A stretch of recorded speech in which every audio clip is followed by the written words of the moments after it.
The nation's longest-running traveling celebration of traditional arts, the National Folk Festival comes to downtown Jackson for the first time, November 7th through the 9th. A fun-filled weekend for the entire family, exploring roots, richness, and variety of American culture. Non-stop music and dance, folk life demonstrations, hands-on children's activities, signature Southern foods, crafts, and more showcasing the best of America, the best of Mississippi, all free. We'll see you in November. More at nationalfolkfestival.com.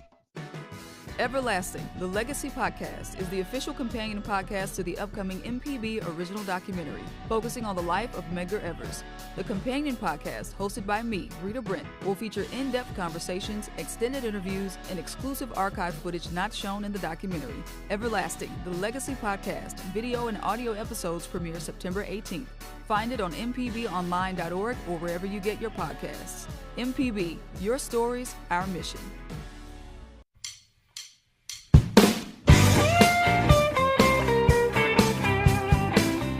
This is Next Stop Mississippi on MPB Think Radio. I'm Jermaine Flood, in with my traveling partners, Java Chapman and Kamel King.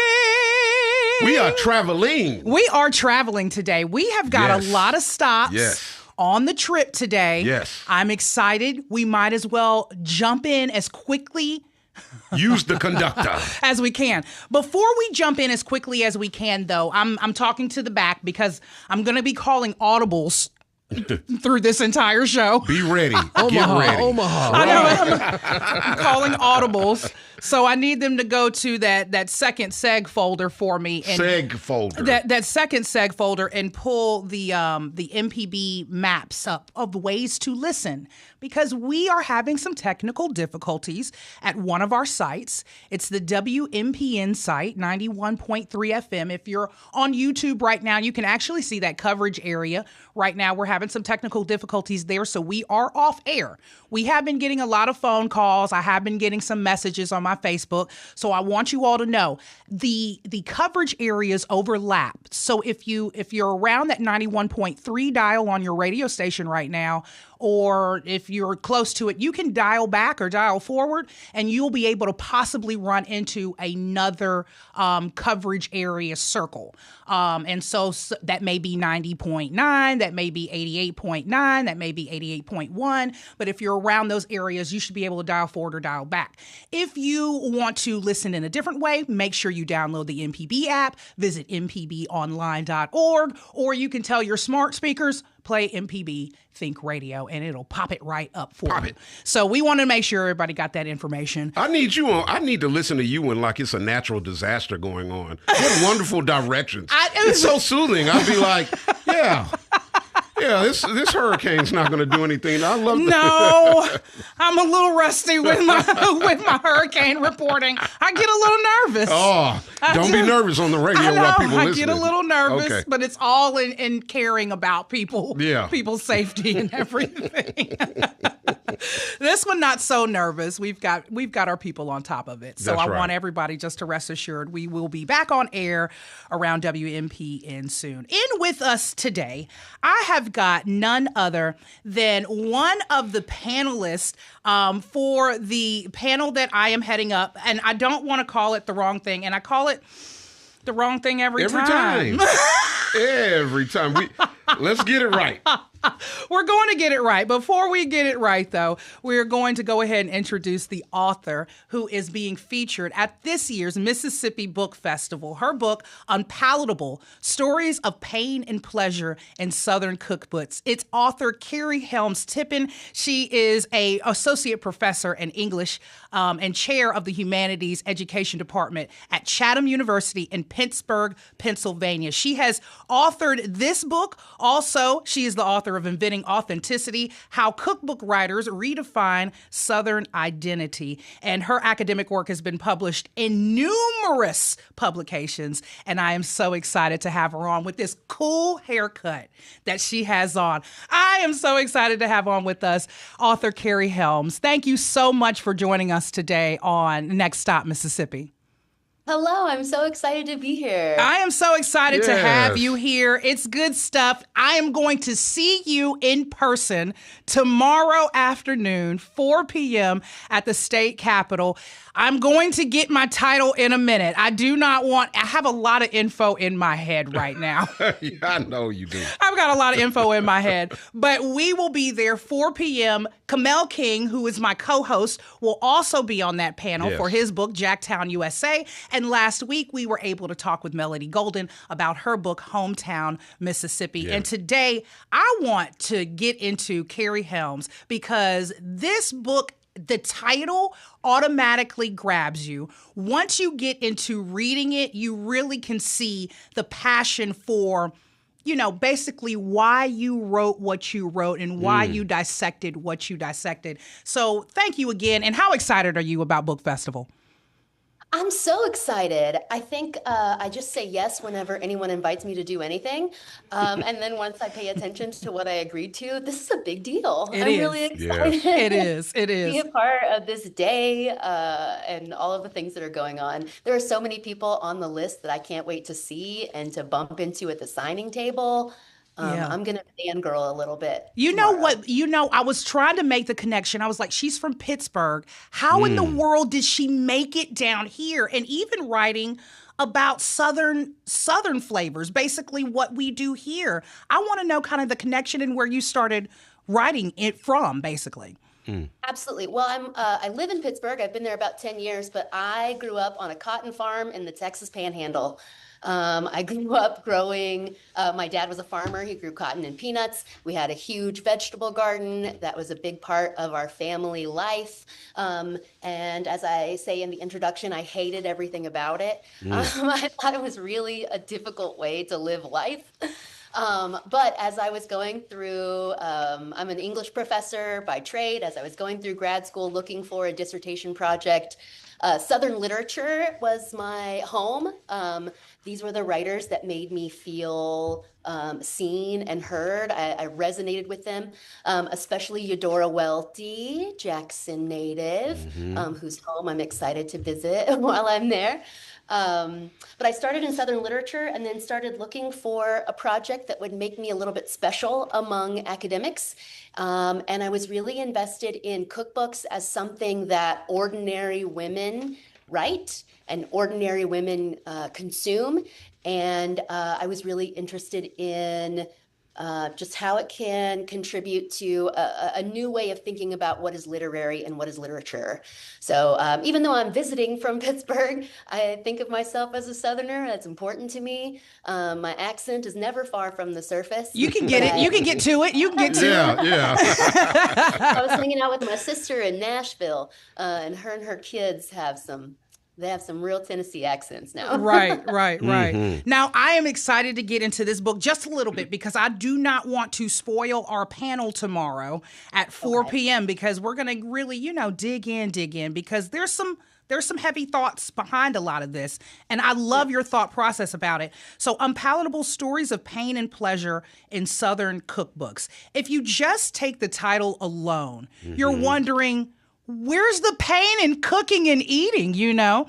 And then you dig a little bit further and then you realize, okay, there were generations of pain that happened even throughout some of these recipes that were created. There were not always the most pleasant things that happened around some of these recipes being created. Wow. And so I want you to tap a little bit on your psyche when it came down to breaking that out. And just, you did tons of research to get this done.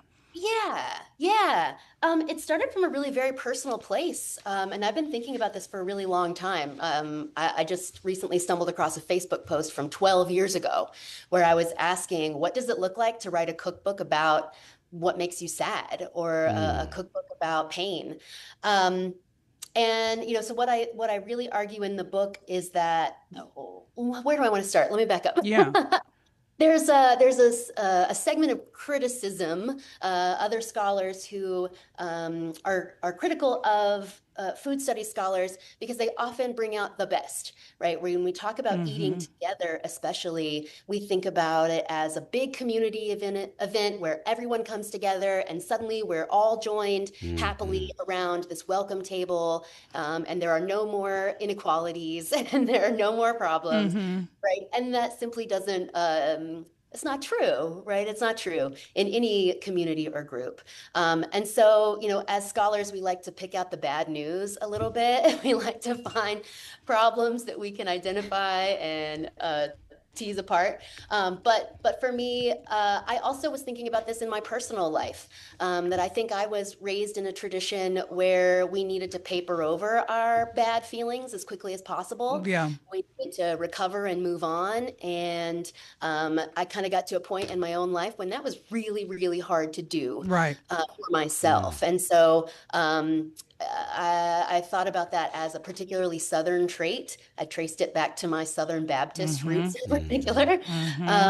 And so trying to understand that for myself. And then I'm a cookbook reader. I'm a cookbook scholar. So I was interested in how sometimes cookbook writers will bring in those sad stories so that they can say, my grandmother or something like that. Yeah. Right. Well, this is the real South. Yeah.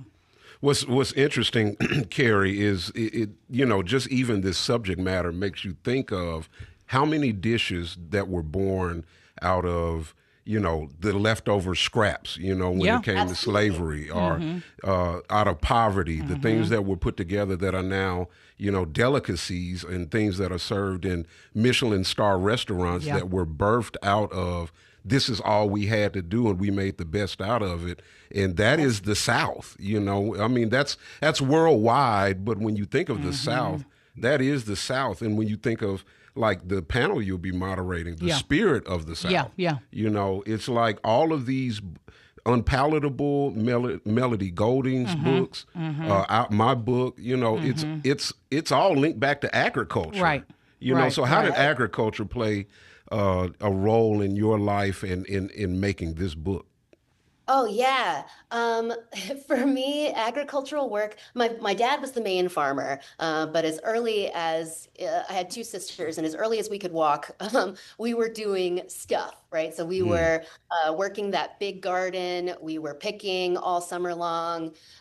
We walked the rows with hoes and hoed weeds out of the cotton fields. We did a lot of physical labor, and a lot of it was on the women of my family. It was me and my grandmother. It was my mom and my sisters. It was our neighbor. A lot of that work belonged to women. And they're often, they're not the farmer, right? We're just the family. But women and children were doing a lot of that work. And I wanted to maybe recover a little bit within our beautiful stories about preserving and canning and having this plenty of beautiful cut glass jars and jams, and the plenty that we can eat all winter is really on the back of women's bodies. So I wanted to do both of those stories, right? Yeah, I love that. I'm in love with this. I cannot wait till we get to our panel. You're also the author of the other two books. One you're a contributor of, but the author of Inventing Authenticity, How Cookbook Writers Redefine Southern Identity. And then you were a contributor on Food, Feminisms, and Rhetorics. And so I am just so excited. I don't know what your palate is, what your favorite foods are. I know. We want to know that. I know. We want to know that. I don't know what that is, but give the audience a little taste of like the things you like before we get into our panel tomorrow. Oh, man. Okay, well, first of all, I'm very excited about lunch today. I am below the Mason-Dixon line, so I am going for barbecue. Nice. For a long time, I was a vegetarian with a brisket exception. I can eat barbecue. That's how I call that. Yeah, that's right. That sounds good. But when you were talking about poverty food, biscuits and gravy, I could eat biscuits and gravy at every meal, morning, noon, and night, and it is nothing but flour, fat, and a little milk. And if you don't, all you need is 3 of the most basic ingredients that you stretch as far as you can. Yeah. I love that stuff. Yeah. Well, we can hang. It sounds like you like the food that I like. There you and go. That's good stuff. Carrie Helms Tippen, author of Unpalatable. If I could get that out. Unpalatable. it's a little tongue twister, that word. It is. Yeah. Unpalatable. But it's such a great word. Right. Author of Unpalatable, Stories of Pain and Pleasure in Southern Cookbooks. She will be at the Spirit of the South panel. Kamel called the name before I was able to say that I had figured it out. She will be at the Spirit of the South panel, 4th floor of the Mississippi State Capitol tomorrow, 4 p.m. We'll get into the book. We'll talk a little bit about more food, and then we'll get into you, of course, Carrie. Thank you so much for joining us today. Yes, Thank you. Can't wait to see you tomorrow. Can't wait. And then listen, everybody, don't go anywhere. When we come back, we'll be talking a little bit more about the Mississippi Book Festival before we get into our everlasting documentary presented by MPB. Absolutely. You're listening Wonderful. to Next Stop Mississippi on MPB Think Radio.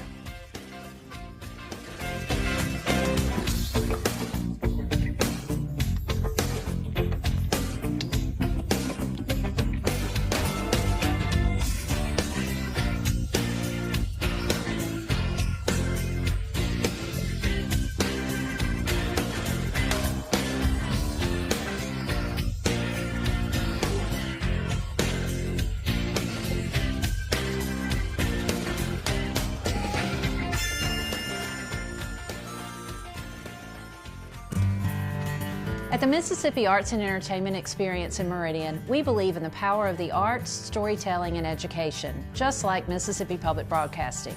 MPB connects communities across the state with quality programs that inform, inspire, and engage. Their audience is loyal and appreciative of businesses that support public broadcasting, which makes underwriting on MPB a smart investment. Join us in supporting MPB. Learn more at mpbfoundation.org. When the weather turns severe, when breaking news affects your family, when Mississippi needs answers, MPB is there. We provide real-time emergency alerts, trusted news coverage, and live broadcasts of emergency updates. Available on TV, radio, and online. MPB is on the air and by your side every day of the year.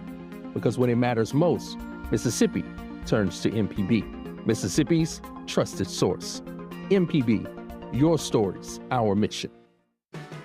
Everlasting, the Legacy podcast, is the official companion podcast to the upcoming MPB original documentary, focusing on the life of Medgar Evers. The companion podcast, hosted by me, Rita Brent, will feature in-depth conversations, extended interviews, and exclusive archive footage not shown in the documentary. Everlasting, the Legacy podcast, video and audio episodes premiere September 18th. Find it on mpbonline.org or wherever you get your podcasts. MPB, your stories, our mission.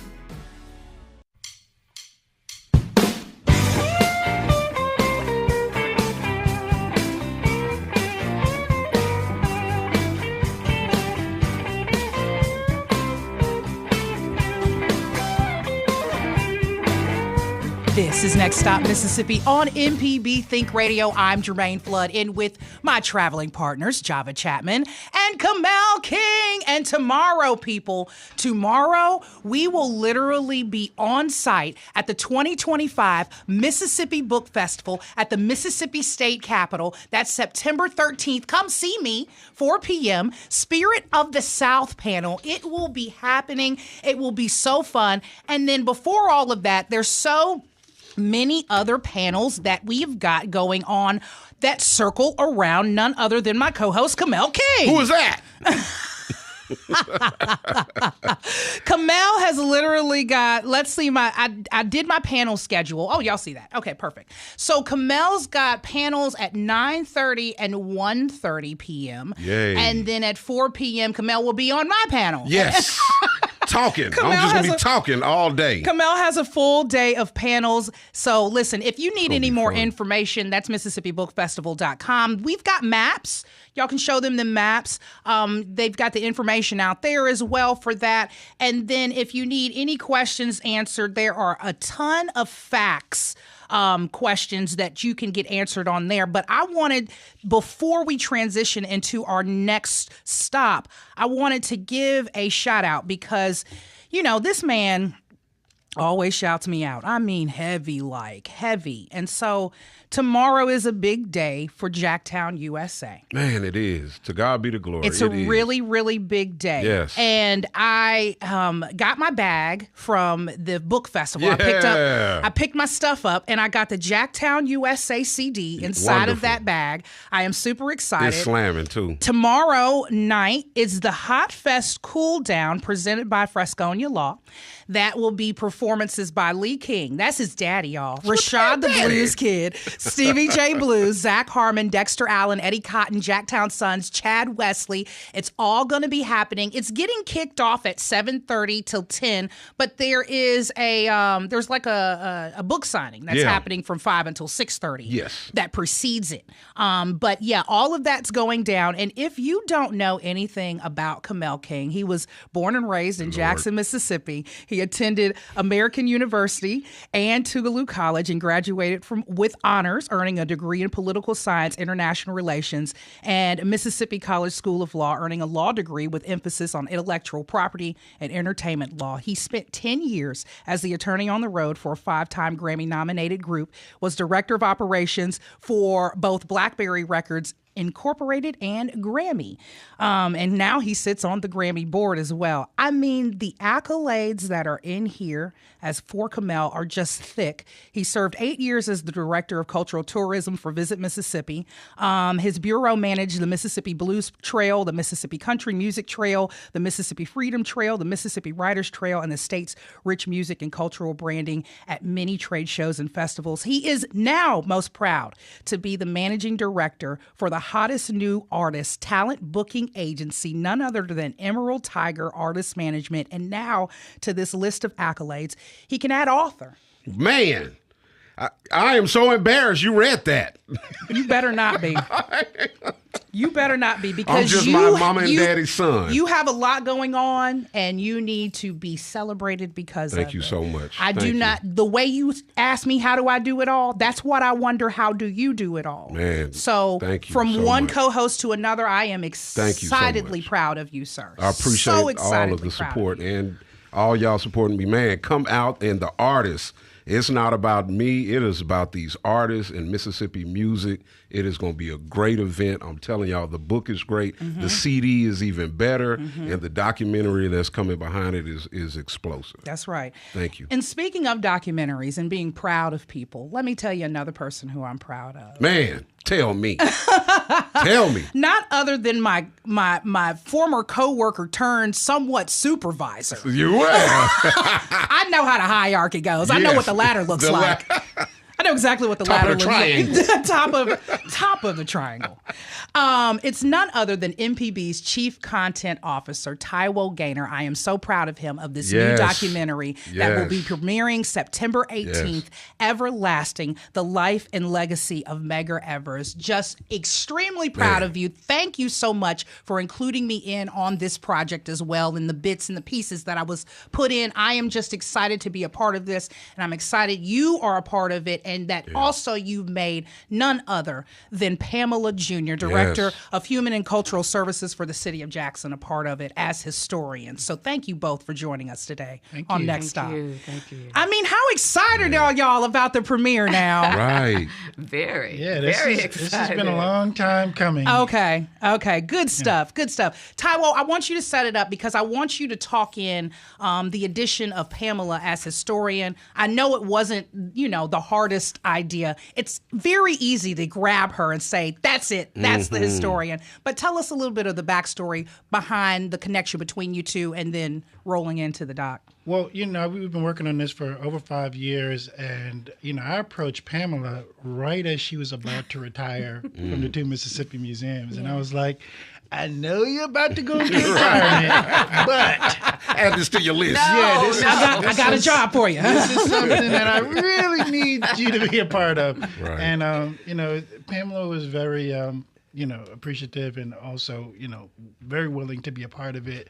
And so we, it was just kind of a work in progress, and I understood Pamela Junior's connection to the story of Medgar Evers, working at the Smith Robertson Museum. and cultivating that exhibit over there. And so, being very close to the family, it was just the right person. And I call Pamela Junior the oracle of the project. Yes. Nice. Because she very Wonderful much is. title. I feel that. Oracle in chief. I feel that. I feel that. I see we're going to have a good time. That's what we do here. That's what we do here. I want to know how you felt when you got the call, and were you like, I don't know, Taiwo? I'm sure I said that. Right. I'm telling my age now, but I've worked a long time. So to be able to be off and not have to get up and be at work, and I'm working again. Yeah. But when he said this was in regards to Medgar and Merle Evers, how could I turn that down? Yes, indeed. Building the first exhibition retrospective gallery at Smith Robertson Museum and Culture Center, the first one in the United States of America, that was something for me. Yeah. So being put on this project, it was a no-brainer for me. Yeah. Go ahead, Kamel. You got a question? Oh no, well, just to see what MPB is doing, has done. MPB has always been a pillar as far as chronicleize. I'm about to make up a word. Chronicleize. You better we do gonna me. chronicleize. You better do on me. Look it up. You just ain't heard of that. You better pull me. Chronicalizing the history of Mississippi, but just to see what has evolved coming out of MPB, out of radio, out of TV, it's new, it's vibrant, it is cutting edge, and it's bringing new perspectives of all of these stories and history. So talk about the evolution while you've been here. Well, I started in 2008.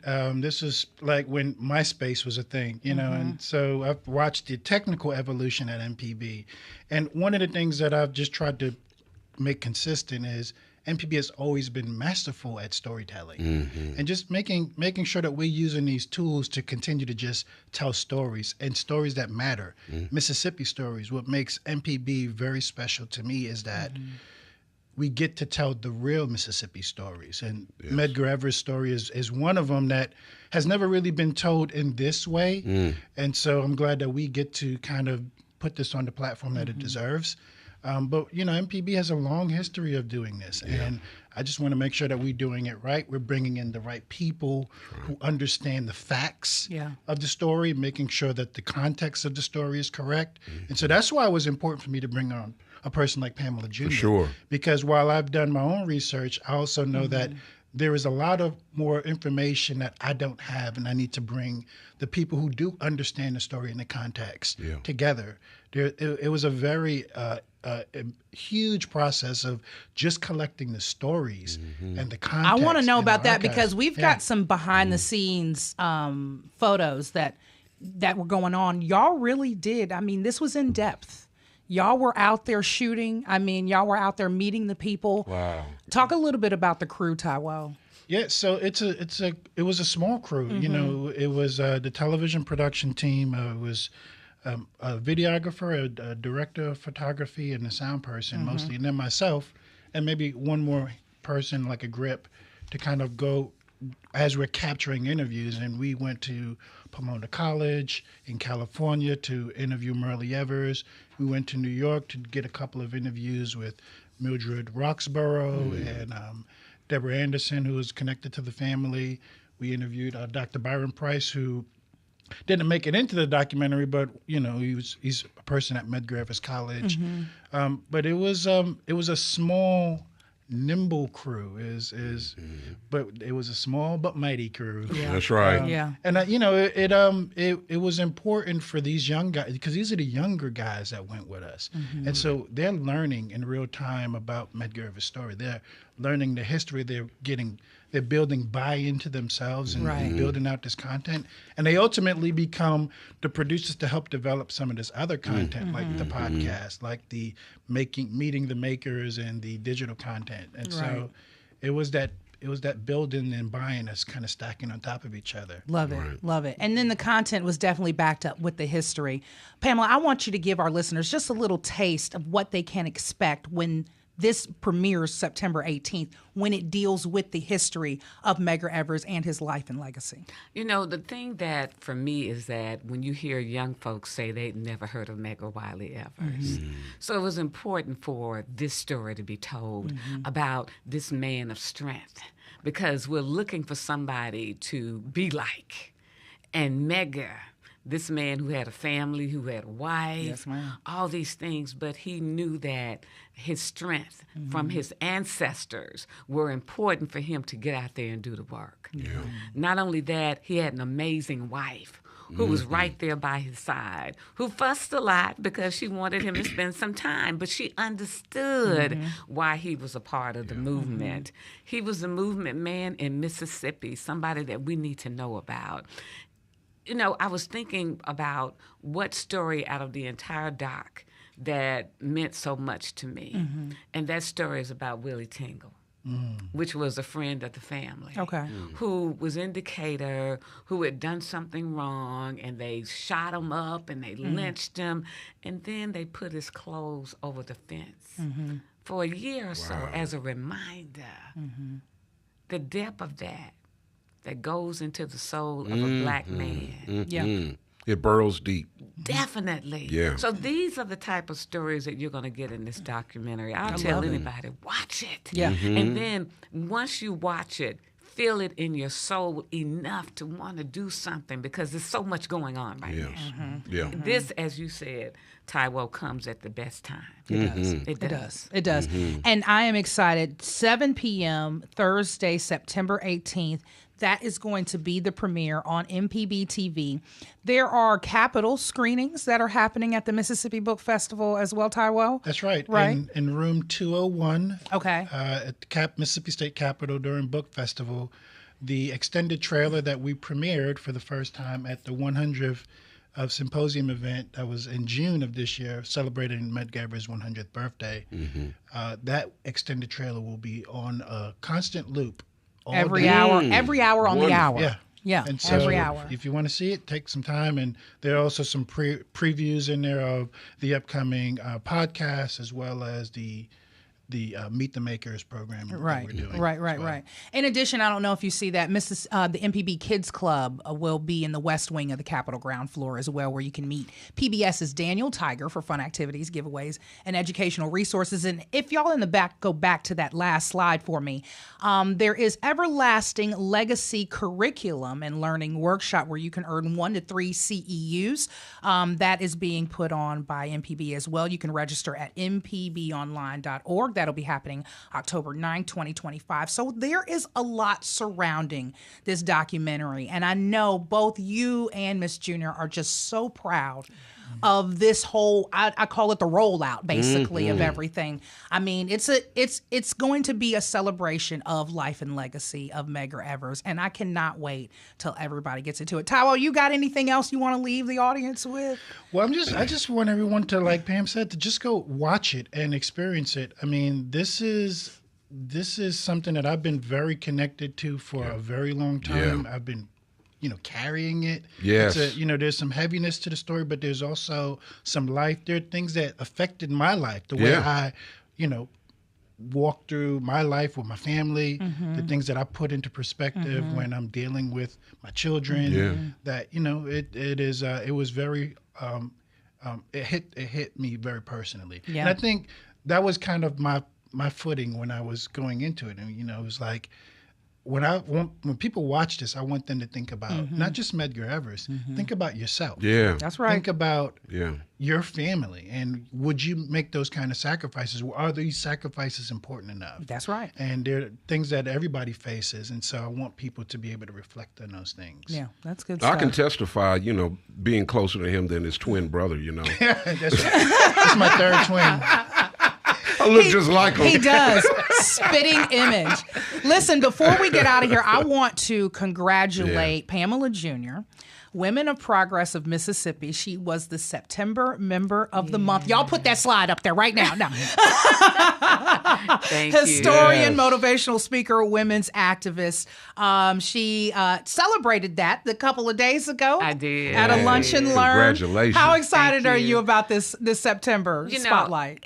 very excited that women see women. That is important to me, that women see women and they saw me and they see what I do. Yeah. So I just appreciate it. I appreciate it. Well, I appreciate the organization for seeing me as well. Exactly. And so I wanted to make sure that I put all that out there for us. That's right. Me and you. Exactly. So that's good stuff. That's good stuff, Ms. Junior. It is. But thank you all. September 18th, 7 p.m. You know where to go. It's MPB TV, 7 p.m. If you go Saturday, you'll see the extended trailer. And then there's so much going on around it. You could just be involved in this whole rollout documentary of an MPB original, Medgar Evers, the everlasting documentary, Life and Legacy of Medgar Evers. Thank you both for joining us. Yes, indeed. Thank you. Today on Next Stop Mississippi. Everybody stick around. We've got one last stop. We're heading to the two Mississippi museums for Songs and Stories, Oral Traditions of Gospel Music with Chandra Wise. You're listening to Next Stop Mississippi on MPB Think Radio.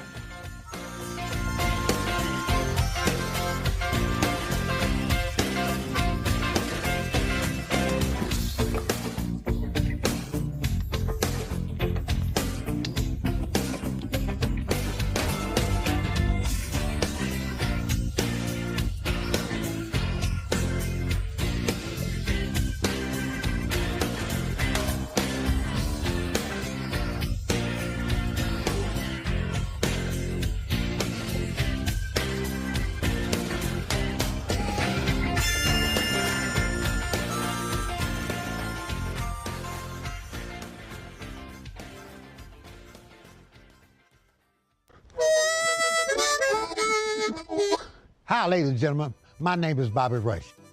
As a blues man, I love Mississippi Public Broadcasting.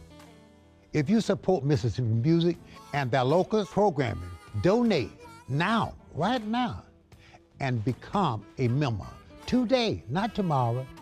Thank you, thank you, thank you. Doesn't matter how big or small, but we prefer big. Thank you very much. The Measuring Show. Since 1970, MPB has been enriching the lives of Mississippians. Everything we do gives us the chance to grow and learn. With your support, we are always there whenever and wherever you need us. Together through the years, together in the future. Please consider making a donation at mpbfoundation.org. MPB, your stories, our mission. Every parent wants their child to grow, to explore, and to dream big. At MPB, we're proud to support families and teachers across Mississippi with trusted educational programming and resources that inspire learning and spark imagination. From PBS Kids Favorites to digital tools and early learning support, MPB is here for young minds, engaged classrooms, and families who believe in the power of learning at every age. Empowering families, inspiring learners. MPB, your stories, our mission.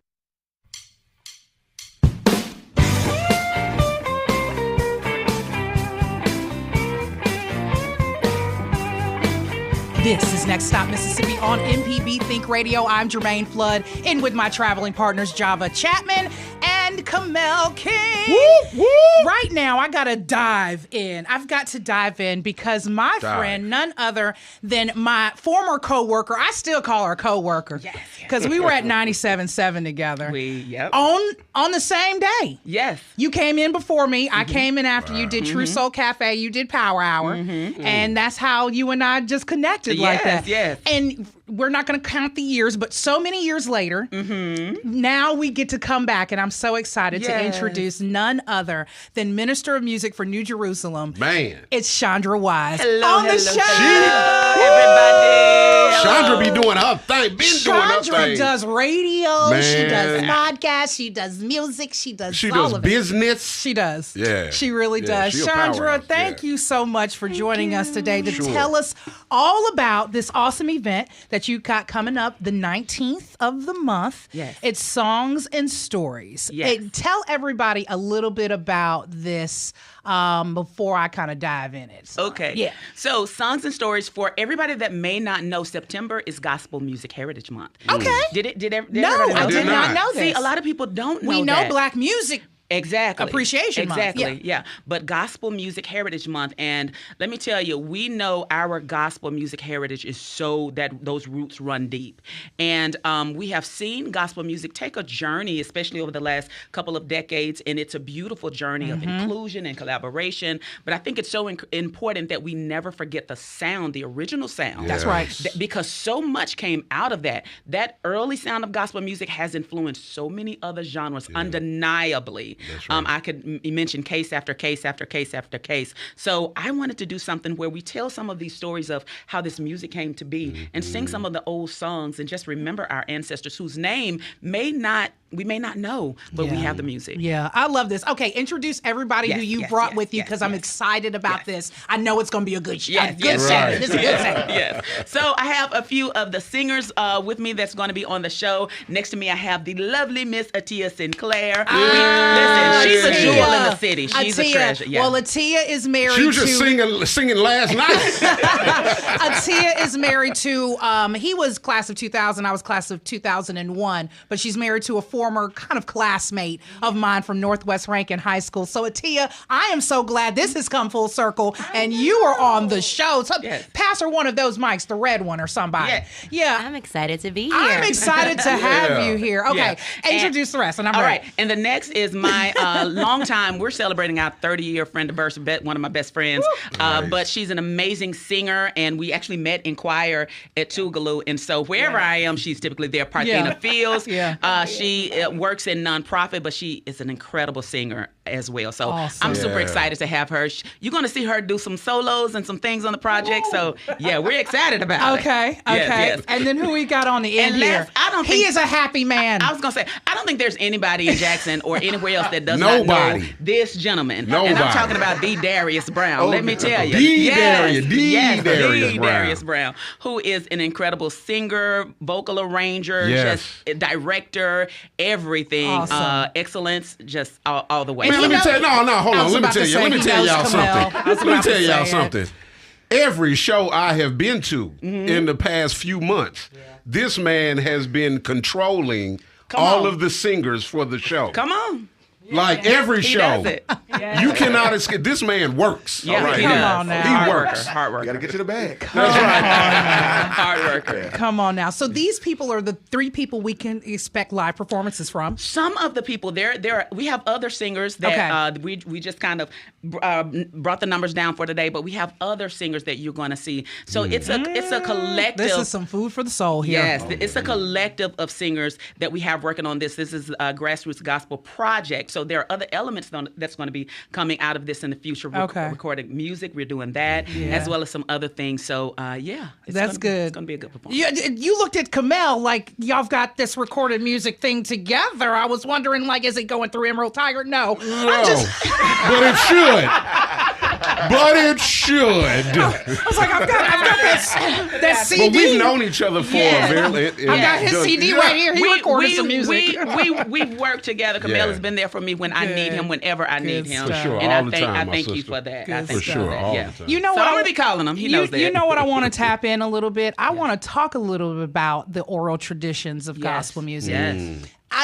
When you go into a church, depending upon what church you're in, sometimes the sound brings you back to the old school way of church and things like that. You can go in some of the new churches and the sound is a little bit different, but I'm thinking of the traditional sound of it. Is that what we're talking about when we're thinking about the oral traditions? Absolutely, because when you think about, first of all, how our ancestors were brought into this country and taken from so many other different countries in Africa. The languages were different among them, so they're here and they're having to learn a new language, right? And so for a lot of them, their rhythms, their sounds, their harmonies, they kept that. That was internal, and in a lot of cases, that's all they had with them. So now they're having to, just out of survival, marrying those things that are internal with them with their new surroundings. That was right. And out of that, we were talking about the Dr. Watts hymns and why they would sing those so slow and so long. You have that one person that's calling it out. It's to evoke something. It's to evoke something. And it's helped to learn the language too. When the leader would say, I love the Lord, he heard my cry, and everybody else would sing it real slow, right? Yeah. And so, we talk about the way a lot of those songs were just passed down orally, and when things are not recorded, sometimes they're lost. That's right. That's right. I'd like to know, and if we have time for each one of y'all to kind of weigh in, and it's a bit of a controversial question. Talking about gospel music and seeing how it is morphing, evolving, it's amalgamating so many other music forms into it. It's the birthstone of so many other genres. How do you feel about gospel and how the contemporary gospel is stretching so far and it's incorporating so many other genres of music? Do you feel like the core is eroding, or do you think that it is a positive evolution? Well, Tia, what you thinking? Grab that red mic. Wow, that's a profound question there. I do believe that the traditions are eroding. Had Chandra not started this project, I wouldn't know a lot of the historicity behind gospel music. And so I'm very appreciative of her taking this leap of faith and giving all of this history and this tradition so that we are aware, because we have transitioned to more of a modern sound and forgotten a lot of our foundations. So. What are y'all doing? And y'all can share that black one too if it's closer. That sounds good. Yeah. So for me, I will say everything has its place, right? And everything has its place and time. I do believe it is time for a return because we don't want to lose this. Right. Like Chandra said, this is our history. This is who we are. And yes, it has eroded, to answer your question, but I am grateful that we are bringing it back, and that Chandra had the vision to make this happen. I feel like it's gonna catch on fire, and I'm ready. Same. I think all of it needs to have some level of a balance. So I appreciate that she's bringing it back to a place. Growing up, it wasn't that prominent like that. Like I was telling her, hearing I love the Lord, he heard my cry. Yeah. After a while, the deacons would pray on top of it, and you get lost in the words. Yeah. But being able to dive into that, at an adult age, it's a little different. But I think the balance is everything, because I like the stretch. Kind of being at the tail end, I guess, of the millennial world, if you will. Me too. You know what I mean? I like the fact that you can have a little piece of all the world. And so I don't know if it's necessarily service. lost, right? In service. Yeah. Right. You can have a little praise and worship. Yeah. You can have A buffet. Right. It's a buffet. Yeah. Now, I've never been to a buffet church. Is there a buffet church around here? I know that's right. A holy buffet. I've never been. Yeah, I know it. I've never been to a buffet. But one thing I will point out, like you said, everything does have its place, and we're excited to remember this music. We also have to remember that there was a period in time where Thomas Dorsey, he started out as a blues musician, right? Georgia Tom, playing with Ma Rainey and other blues singers. But then when he started writing and singing gospel music with Mahalia Jackson, he incorporated that blues sound into his gospel music. Yeah. And there were churches that banned them because they felt that they were not gospel enough and they were not worldly. Wow. So Thomas Dorsey and Mahalia Jackson, they are the sound by which, the standard which we define gospel music, being considered too worldly. So I think it's just, it will always be an evolution. Yeah. I mean, I went to a church in the country that still does not use music at all, just vocal. Yeah. Just vocal music. Yeah. So, I mean, we can dial it all the way back down to that as well. So I'm in love with this. 7 p.m. Yes. It is going down 222 North Street. If you don't know where that's at, that's the two Mississippi museums. Absolutely. Yes. How is this relationship came about, and how is this going to go on the 19th? Oh, wow. So with two Mississippi.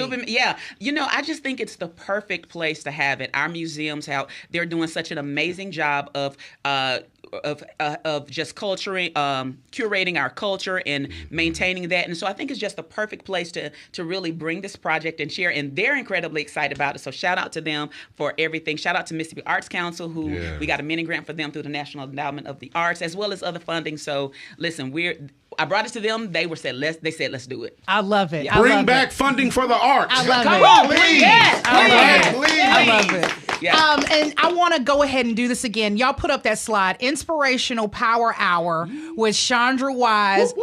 Where do they listen to that at? Yes. I know that's right. Look at that power shot. I know. So they can listen every Sunday on 97.7 WRBJ, 6 to 10 Central. And also it syndicates on YesLordRadio.com on Fridays, 8 a.m., 3 p.m., and 8 p.m. as well. Okay. So, yeah, that's how they can listen. Okay, good stuff. Working woman. All right. Yes. And you prepared a little something today, right? Yes. Atia, you take that mic. Y'all squeeze in if y'all need to. And pull that black one, too. Okay. Pull that black one towards y'all. Yes. Okay. Now, I know y'all know if I'm telling them to grab these mics, what's going to happen. But I'm ready, Sean. Announce MPB's Cash App. Cash App MPB for this. Yeah, all right. Are we ready? Okay. So this is a song that we grew up singing, and it's one of the songs that you may or may not hear that night, all right? Okay. Here we go. Let your light shine, shine, shine. Let your light shine, shine, shine. There may be someone lost in the valley trying to get home, trying to get home. Let your light shine, shine, shine. Let your light shine, shine, shine. There may be someone lost in the valley trying to get home, trying to get home. It may be your mother, it may be mine, but you ought to let your little light shine. There may be someone lost in the valley trying to get home, trying to get home. It may be your father, it may be mine, but you ought to let your little light shine. It may be someone lost in the valley trying to get home, trying to get home. Oh, let your light shine, shine, shine. Let your light shine, shine, shine. It may be someone lost in the valley trying to get home, trying to get home. I sung that with y'all. I am trying to get home. Yes. Wonderful. Yes. I Yes. love this. I love this. Wonderful. I love this. Songs and Stories. Celebrating the oral traditions of gospel music. Friday, September 19th, live performances, storytelling, and historical reflections on early gospels and spirituals. That's going down at the 2 Mississippi Museums, 7 p.m. Free admission. How exciting is that as well? Yeah. But let me say this, free admission, we have tickets on Eventbrite because we're just trying to gauge attendance. We put the tickets up, they went, we added more seats, they went, we added more seats again. So we want everybody to come. Even if you got to stand on the wall, come on. Y'all come on and come out. I am so thankful that you have come out here. You have come and you blessed this show. Yes. And I am just so glad to have known you all these years. Yeah. And you've stayed the same have. even-keeled person Yes, from you the time have. I met you, and I've stayed the same crazy lady from Yes, the you time have. you've met me. Chandra, I love you so very much. I love you so much. Listen, everybody, we've come to the end of another great trip. We want to thank you for riding shotgun and today's guests. We had Carrie Helms Tippen. We had Pamela Junior. We had Taiwo Gaynor.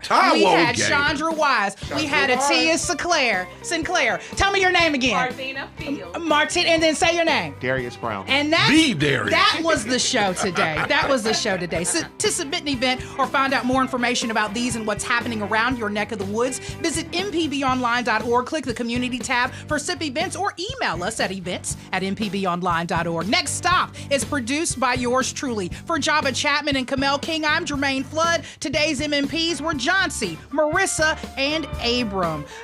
That's a lot of names back there in that room right there. Join us next Friday at 10 a.m. for another great trip here on Next Stop, Mississippi.